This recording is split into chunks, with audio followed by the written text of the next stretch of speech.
Выступление президента России на израильском форуме в память о жертвах Холокоста причинило острую боль пониже спины не только евроукрам и отечественной либерде. Еще одними обиженными стали поляки. О юдофобской позиции чьих националистов Путин во всеуслышание напомнил миру. Визит российского лидера в Израиль уже несколько дней как завершился, но задницы на постсоветском пространстве полыхают до сих пор. И не только у московских кряклов и куевских евроукров. Дело тут в том, что в ходе своего выступления перед евреями Путин фактически напомнил им, что они так ничего и не получили в качестве компенсации за активное участие европейских, польских и прибалтийских националистов в Холокосте. Преступления, совершенные нацистами, их обдуманное, спланированное, как они говорили, окончательное решение еврейского вопроса – это, уважаемые коллеги, одна из самых черных и позорных страниц новейшей мировой истории.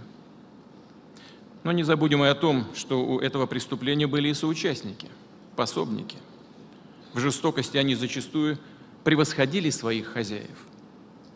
Фабрики смерти, концлагеря обслуживали не только нацисты, но и их пособники во многих странах Европы. На оккупированных территориях Советского Союза, где орудовали эти бандиты, было убито наибольшее количество евреев.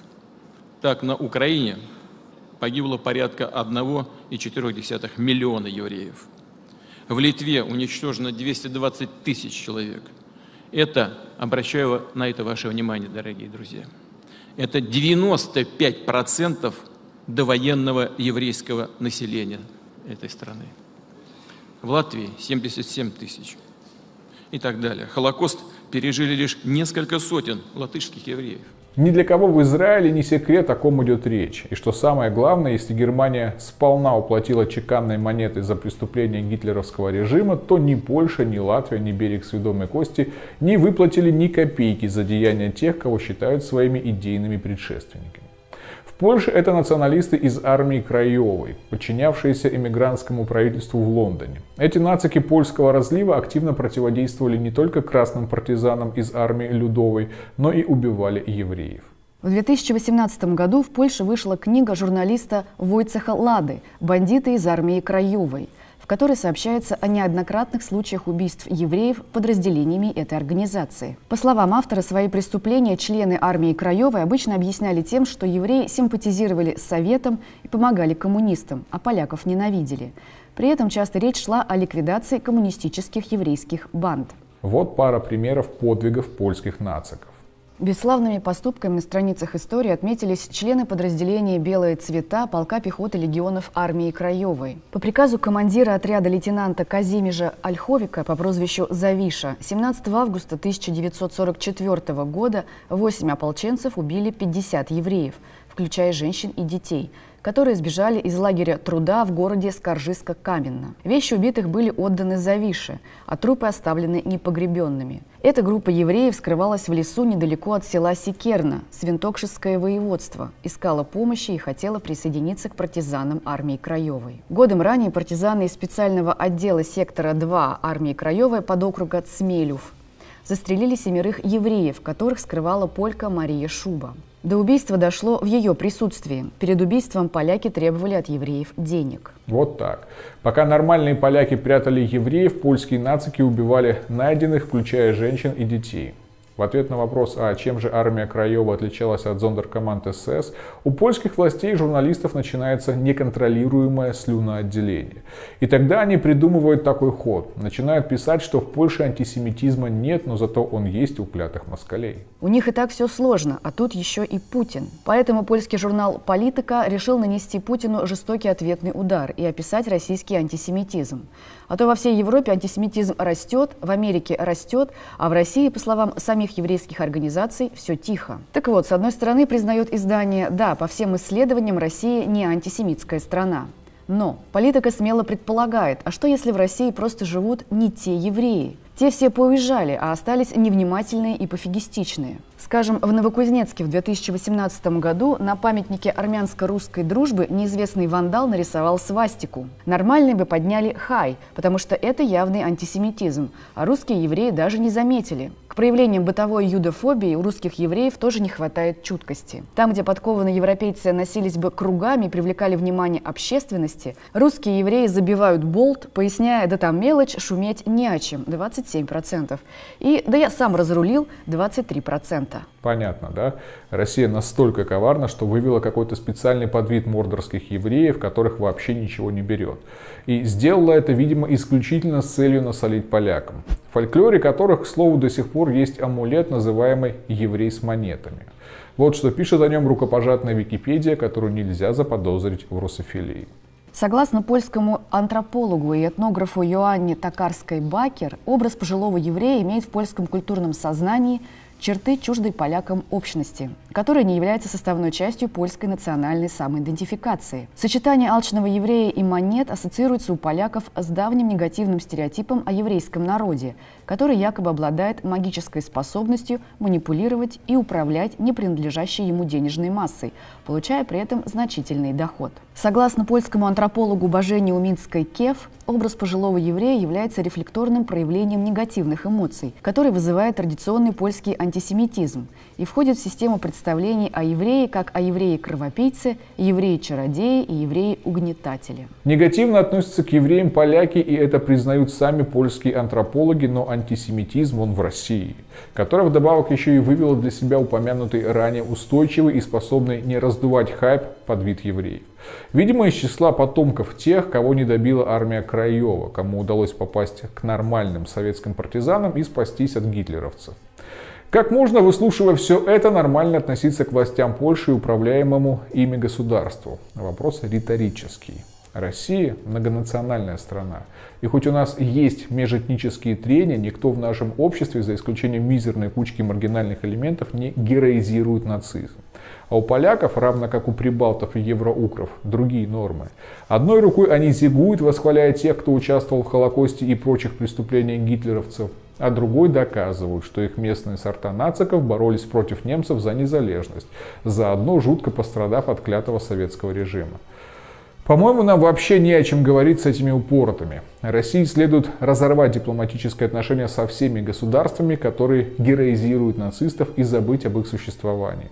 Ими вскоре займется учуявший гешефты Израиль при поддержке США. И вот тогда они узнают, почем фунт лиха. Считаете ли вы, что поляки воспринимают события Второй мировой войны иначе, чем россияне? Я думаю, да. Если так преподается, значит, уже это поколение так думает. Все-таки я думаю, что поляки, которым 60-70, они так не думают. Ну, по крайней мере, те, которые вот выросли в соцлагере. Ну, у каждой, скажем так, национальности свое восприятие, скорее всего. Россияне не буду отличать по национальности, потому что в то время не было различий по национальностям, были одни россияне. А поляки, даже не знаю, может, есть свое восприятие, скорее всего. Мне кажется, какой менталитет, какое воспитание у людей, те так и воспринимают. Мне кажется, что все по-разному из-за менталитета, из-за того, как люди воспитывались, на чем они воспитывались и какие ценности у них сейчас. Ну, конечно, это видно даже из их заявлений последние годы, и особенно в последнее время. Поляки, их руководство, вообще власть их стараются перевернуть историю вообще. Отношение так к нашему государству, к нашей России. Я не знаю, как поляки, как народ. Мы сейчас говорим о политиках, понимаете? Политики по-другому воспринимают, как им выгодно в данный момент. А в большинстве стран Европы, ну никак не в большинстве уже стран Европы, но в Польше и Украине, это уже точно, воспринимают по-другому. Им выгоднее так. Мне кажется, у каждого народа есть свои особенные взгляды и на свою историю, и на историю окружающих государств. Это раз. Во-вторых, конечно, я думаю, каждый поляк, что-то в душе у него осталось после Польши от межи до межи, от Речи Посполитой. Конечно, хотелось бы вернуться в прежнее состояние. И Ну, видимо, используются для этого какие-то ходы. Вы знаете, я думаю, да. В частности, на мой взгляд, небезызвестный пакт Молотова-Риббентропа, он позволяет полякам думать не очень хорошо. Ну, то есть, безусловно, итоги войны – это большая победа. Да, это безусловно, это достижение наших отцов и дедов. Но проблема в том, что в итоге получилось следующее, что мы перенесли конфликт на территорию Польши. Ну, то есть, получается действительно так. Дорогие друзья, огромное спасибо за то, что поддерживаете наш канал. Благодаря вашей финансовой помощи мы можем вести действительно независимую редакционную политику и делать те ролики, которые вам нравятся. Хотя это не отменяет того факта, что вы часто можете быть не согласны с мнением наших авторов и вести активные дискуссии в комментариях. Лично я считаю это совершенно нормальным. Мы живые люди, которые высказывают свое личное мнение по тому или иному вопросу.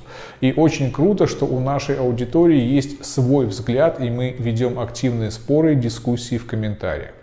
Будущее нашей страны не в единственном правильном мнении большого начальника, а в умении слушать и слышать многих.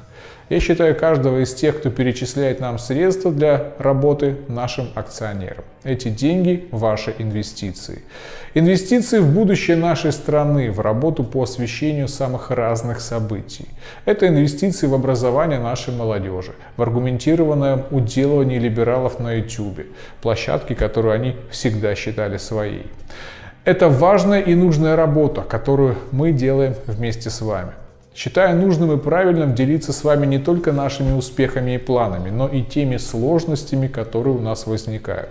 Это позволяет нам всем вместе искать пути решения, преодолевать непростые этапы в работе редакции и двигаться вперед на благо нашей Родины. Перед Новым годом я поделился с вами приятной новостью об открытии канала на испанском языке, который должен был работать на аудиторию Латинской Америки.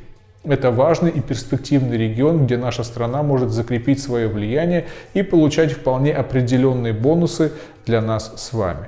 Сейчас, с большим сожалением, я вынужден констатировать, что мы приостанавливаем работу этого канала. Связано это с финансовыми сложностями. Открыть и начать развивать этот канал нам помог один спонсор. Он искренне верит в важность этого региона и поэтому был готов инвестировать свои личные средства в развитие этого канала.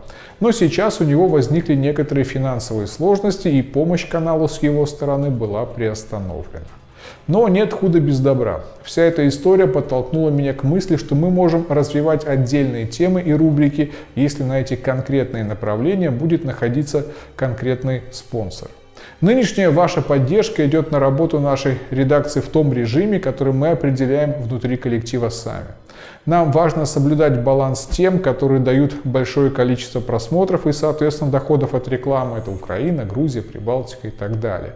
И тем, которые реально важны для нашей жизни внутри нашей страны. К сожалению, внутренние темы не собирают так много просмотров, как нам того хотелось бы.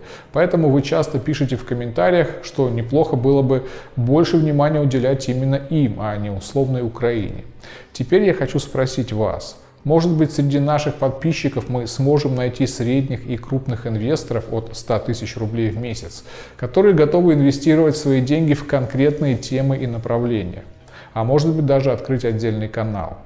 Региональные проблемы, коррупция в конкретных ведомствах, неравенство в правах мужчин и женщин при разводе. Тем много. Эти инвестиции позволят нам выделить отдельные ресурсы именно на эти направления. Давайте вместе об этом подумаем. Если среди наших подписчиков есть такие инвесторы, то пишите мне в личку в социальных сетях или на почту ruslan@polytrasha.com. А остальным нашим зрителям хочется сказать, что даже перевод в 50 или 100 рублей может очень сильно помочь нашей редакции остаться на плаву. Нас много, давайте просто не забывать об этом. Реквизиты для перевода есть на сайте polytrasha.com и в описании к этому видео. Спасибо вам, вы лучшие.